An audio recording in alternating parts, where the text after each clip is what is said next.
कृष्ण जय श्री प्रभुपाद की नमो एवं विष्णुपदाय कृष्ण प्रेष्ठाय भूतले श्रीमते भक्तिचार्य समिति नमिने स्निग्धचेता शुक्रणेता वग्निनांच रसाबलतम प्रभुपाद गत प्राण नमि भक्ति चरण हरे कृष्ण शुद्धि भक्त सज्जन আপনারা সকলে এতক্ষণ ধরে অনেক ভক্তদের গুণগান শ্রবণ করেছেন। তো আমার সে যোগ্যতা নেই যে গুরু মহারাজের গুণমহিমা কি করে কীর্তন করতে হয়। তো আমি শুনেছি যদি সে যোগ্যতা না থাকে, কিন্তু যোগ্যতা দান করার জন্য ইসকনে অনেক বরিষ্ঠ ভক্তরা রয়েছেন। গুরু মহারাজের অপ্রকটের পর যে গুরু মহারাজের সারা জীবনের গুণমহিমা তুলে ধরেছেন এই প্রভুপাদ কত প্রাণ গ্রন্থটাতে। সেখানে গুরু মহারাজ এবং ভক্তদের সাথে যে সম্বন্ধ কিভাবে গড়ে উঠেছে এই দুই একটা কথা আপনাদের সাথে শেয়ার করব। হরে কৃষ্ণ।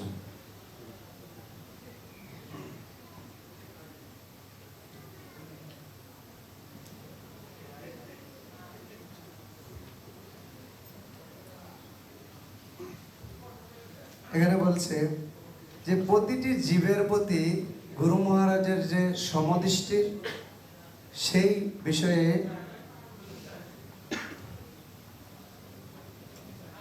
শ্রীমৎ কবিরচন্দ্র স্বামী মহারাজ তিনি বলছেন, আর আপনারা জানেন যে ইসকনে কিছু মানুষ বলে যে মহিলাদের জনসমাবেশে কিছু বলা উচিত নয়, এবং এই ধরনের উক্তি ভক্তিচার্য স্বামী মহারাজ বলেছিলেন।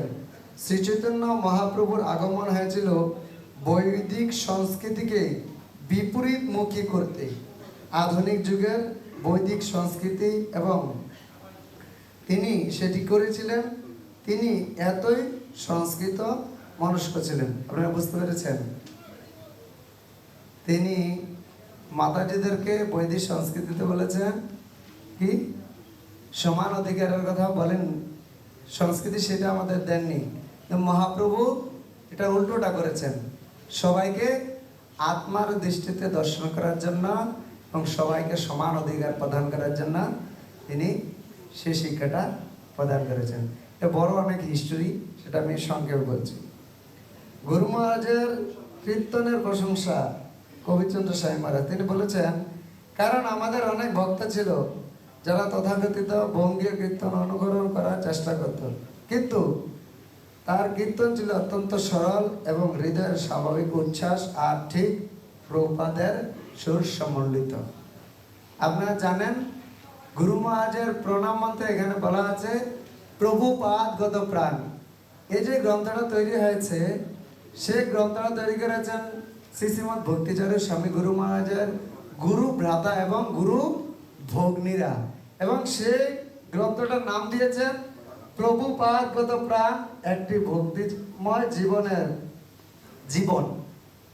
প্রভুপাদ গত প্রাণ, এখানে আপনারা সেই কবিরচন্দ্র স্বামী গুরু মহারাজের প্রশংসা বাণীতে আমরা জানতে পারলাম যে গুরু মহারাজ তার কীর্তনটা করত ছিল প্রভুপাদের অনুগত্য থেকে। আমি আরেকটা বলে আমি শেষ করে দিচ্ছি।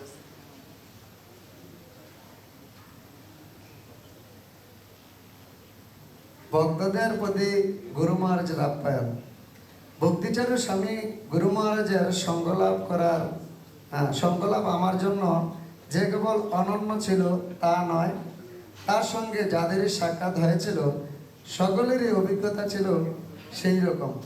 তিনি ছিলেন উচ্চ ধরনের বৈষ্ণব সংস্কৃতি সম্পন্ন একজন সর্জন, অত্যন্ত পরিমার্জিত সদ্গুণ সম্পূর্ণ। তিনি তার দয়াশীল ও প্রীতিপূর্ণ হৃদয়ের দ্বারা সকলকে আকর্ষণ করতেন। সকলেই তাকে ভালোবাসত, কারণ তিনি সকলকে ভালোবাসতেন। ভক্তদের সেবার থেকে অন্য কোনো কিছুই তাকে অধিক আনন্দ প্রদান করতো না। বিশেষ করে তার গুরুকতা ও গুরু ভগ্নীদের সেবা, তাদের প্রসাদের জন্য আমন্ত্রণ জানিয়ে তাদের বাসস্থানের ব্যবস্থা করে এবং তাদের প্রতিটি প্রয়োজনের পূর্ণার্থে তদারকি করে। গুরু মহারাজ যত ভক্তরা গুরু মহারাজের পরিচিত ছিল তাদের সকলকে গুরু মহারাজ নিমন্ত্রণ করে তিনি কি করতেন, তাদের প্রসাদ নিজ হস্তে পরিবেশন করতেন এবং তারা ঠিকঠাকভাবে যে স্থানে আছে সেখানে ঠিকঠাকভাবে আছেন কিনা, কোনো সমস্যা হচ্ছে কিনা, সবকিছু তিনি নিজে তদারকি করতেন। তিনি হচ্ছেন শ্রী শ্রীমৎ ভক্তিচারী স্বামী গুরু মহারাজ। অনেক কিছু কোট করা আছে, অনেক সময় লাগবে, সেজন্য আমি এখানে রাখছি। আমাকে সবাই আশীর্বাদ করবে, গুরু মহারাজের কাছে প্রার্থনা আমি যেন গুরু মহারাজের সে আদেশ নির্দেশ আমার জীবনে প্রয়োগ করে আমার এই জীবনটাকে ধন্য করতে পারি। জয় শ্রী গুরু মহারাজ কি জয়।